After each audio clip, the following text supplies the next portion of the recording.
Isinusulong ng mga kandidata ng Miss Global Philippines at Coalition of Clean Air Advocates ang kampanya para mapuksa ang smoke belching sa bansa. Kabilang sa kanilang aktibidad ang pag-inspeksyon sa mga sasakyan. Naritong ulat ni Kring Lacson. Lumahok ang Miss Global Philippines kasama ng Coalition of Clean Air Advocates sa anti-smoke belching program ng Department of Environment and Natural Resources o DENR.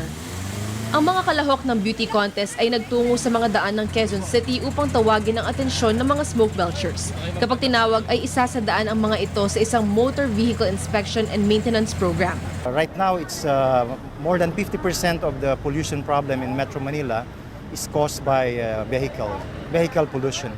We are also helping the LTO to we try to eradicate the non-appearance testing practices of private emission testing centers.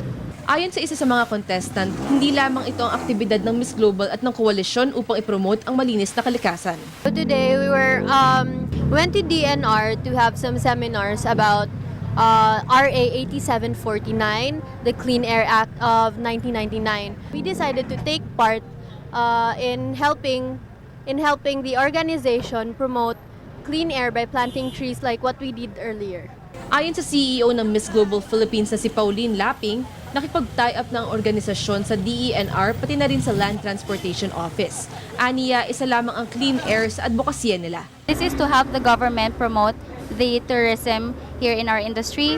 And of course, the reason why we tied up with the Coalition of Clean Air Act Advocates is to promote the clean air. We have a lot of advocacies. First of all, this is the Coalition of Clean Air Act Advocates. Second, we have this feeding program, A Day Without Hunger. And then third, we are also promoting or supporting the program of anti-dengue prevention. Para sa Telebisyon ng Bayan, Kring Lacson.